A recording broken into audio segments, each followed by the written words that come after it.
আসসালামু আলাইকুম। এখন শুনবেন সংবাদ শিরোনাম। দীর্ঘ লাইনে দাঁড়িয়েও রাজধানীর অনেক পাম্পে মিলছে না তেল, বিপাকে যান চালকরা। আবার চালা নিলে স্বাভাবিক হবে পরিস্থিতি। সকালে আসি, পরে তো সিরিয়ালে পাওয়া যায় না তেল। মানসিক স্বাস্থ্য হাসপাতালে মন্ত্রী প্রতিমন্ত্রীর ঝটিকা সফর। নোংরা পরিবেশ, বেডে ছারপোকা দেখে হতাশা, বললেন দায়িত্বে থাকার অদক্ষ তারা সরকারের কাছে দায়বদ্ধ। প্রতিকূলতা কাটিয়ে এগিয়ে যাচ্ছে বাংলাদেশের নারী। সহিংসতা রুখে দেওয়ার পাশাপাশি প্রয়োজন প্রথাগত দৃষ্টিভঙ্গির পরিবর্তন। ইরানের জ্বালানি স্থাপনাগুলো মার্কিন ইসরায়েলি হামলার লক্ষ্য, পাল্টা জবাবে পিছিয়ে নেই তেহরানও। যুদ্ধের বিরুদ্ধে লন্ডন তেল আবিবে বিক্ষোভ। এতক্ষণ শুনছিলেন সংবাদ শিরোনাম, এখন শুনবেন বিস্তারিত। রাজধানীর বেশিরভাগ ফিলিং স্টেশনে জ্বালানি তেল নেই। গত কয়েকদিন ধরে হঠাৎ করে তেলের চাহিদা বেড়ে যাওয়ায় অনেক পাম্পেই মজুদ শেষ হয়ে গেছে। সকাল থেকে রাজধানীর বিভিন্ন এলাকায় পেট্রোল, অকটেন, ডিজেল পেতে অনেকেই এক পাম্প থেকে আরেক পাম্পে ঘুরতে হয়েছে। এতে করে ভোগান্তিতে পড়েছেন অফিসগামী চালক সহ সাধারণ মানুষ। চালকদের অভিযোগ, কিছু অসাধু লোক বাড়তি তেল সংগ্রহ করে খোলা বাজারে বিক্রি করছেন।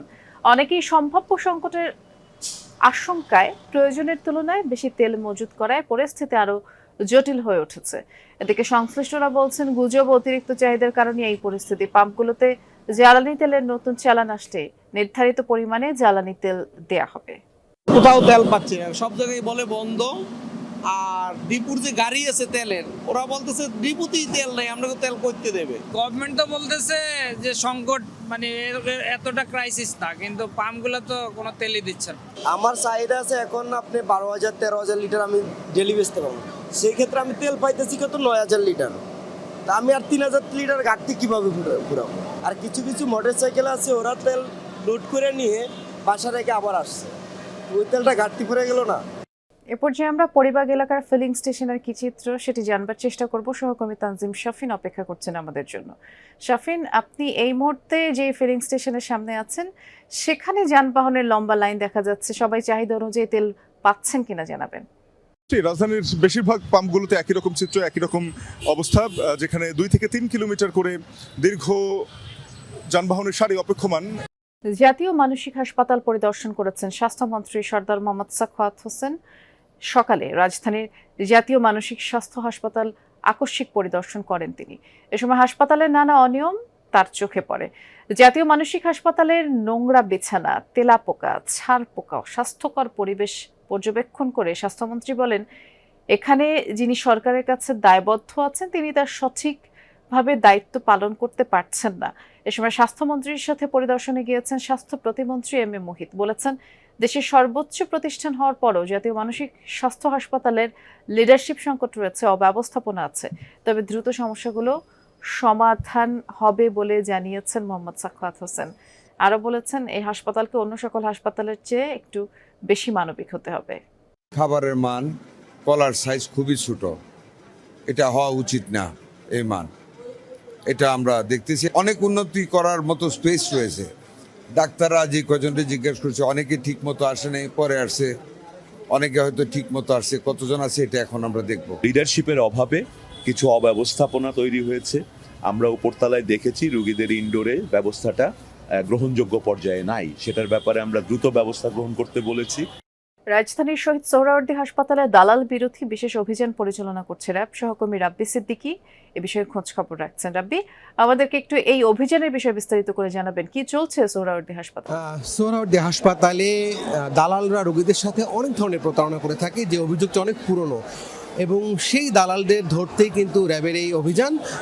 নির্বাহী ম্যাজিস্ট্রেটের নেতৃত্বে সকালবেলায় এই অভিযানটি শুরু হয়, এবং আমরা দেখতে পাচ্ছি হাসপাতালের সক্রিয় বেশ কয়েকজন দালালকে এরই মধ্যে র্যাবের সদস্যরা আটক করেছে। তাদের নাম ঠিকানা সংগ্রহ কিন্তু করছে। এখানে মহিলা দালালও আছে যারা। যুগের পর যুগ পেরোলেও বা প্রজন্মের পরিবর্তন ঘটলেও নারীর অবস্থানে আর বদল আসেনি। ধর্ষণ, হয়রানি ক্রমাগত বেড়েই চলেছে। চলতি বছরের প্রথম 3 মাসেই দেশে ধর্ষণ হত্যার সংখ্যা 500 ছাড়িয়েছে। রাতের অন্ধকারে যে ভয় তাড়া করে বেড়ায়, রৌদ্রোজ্জ্বল দিনেও সে আতঙ্ক আর ঢাকা পড়ে না।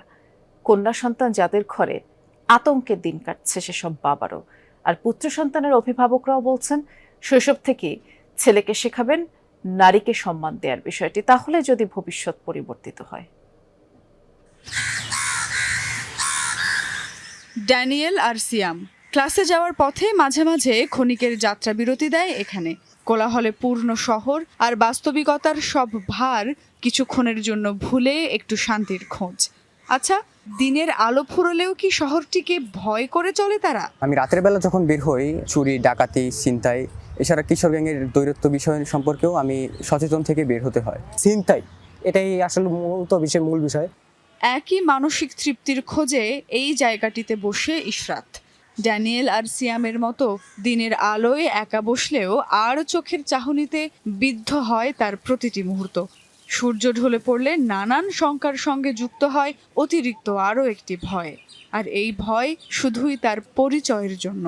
ছিনতাই, ডাকাতি এই ধরনের অনেক চিন্তা থাকেই, তবে একজন নারী হিসেবে আমার আরেকটা এক্সট্রা চিন্তার বিষয় রয়েছে, সেটা হচ্ছে ইফটিজিং আর হ্যারাসমেন্ট।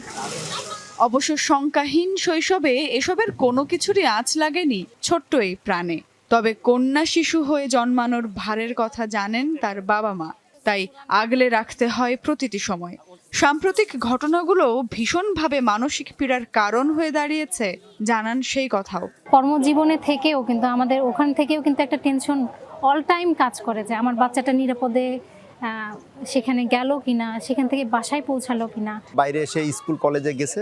এর ফলে ওয়াশিংটন তেল আবিবের যৌথ অভিযানের জবাবে মধ্যপ্রাচ্যের বিভিন্ন স্থানে পাল্টা হামলা চালিয়ে যাচ্ছে ইরান। হাইফা বন্দরের তেল শোধনাগারে দেশটি হামলা চালিয়েছে, মিসাইল ছুড়েছে তেল আবিব, জেরুজালেমেও। কুয়েত বিমানবন্দরে জ্বালানি ট্যাঙ্ক লক্ষ্য করে ড্রোন ছুড়েছে। দেশটিতে যুক্তরাষ্ট্রের আলী আল সালেম বিমান ঘাঁটিতেও তীব্র আগুন ও ধোঁয়া দেখা যাচ্ছে এবং এছাড়া আক্রান্ত হয়েছে জননিরাপত্তা বিষয়ক কার্যালয়। কাতারের দাবি ইরানের ছোড়া 12টি ব্যালিস্টিক ও ক্রুজ মিসাইল তাদের ভূখণ্ডে প্রবেশ করেছে। 15টি ড্রোন ঠেকানোর দাবি করেছে সৌদি আরব। আবার বেশ কয়েকটি হামলা হয়েছে ইরাকে। ইরবিল আন্তর্জাতিক বিমানবন্দরে এক নিরাপত্তা কর্মী নিহত হয়েছেন, একজন আহতও হয়েছেন। ইরাকের সুলাইমানিয়ার একটি কুর্দি ঘাঁটিতে হামলা, একজনের প্রাণহানি হয়েছে, 2 জন আহত হয়েছে।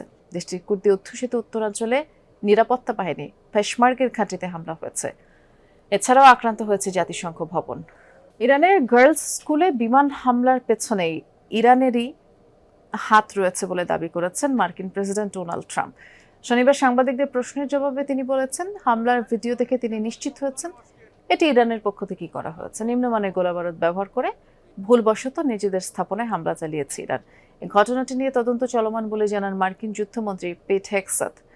যুক্তরাষ্ট্র ইসরায়েল যৌথ বাহিনীর অভিযানের প্রথম দিনে গার্লস স্কুল আক্রান্ত হয়, যেখানে অন্তত 168 জন প্রাণ হারায়, আর যাদের বেশিরভাগই শিশু। ইরানকে পাল্টা জবাবের হুমকি দিয়েছে সৌদি আরব। দেশটির জ্বালানি খাতে হামলা বন্ধ না হলে প্রতিশোধ নিতে বাধ্য হবে রিয়াদ। এরই মধ্যে তেহরানকে এই সতর্কবার্তা দেওয়া হয়েছে।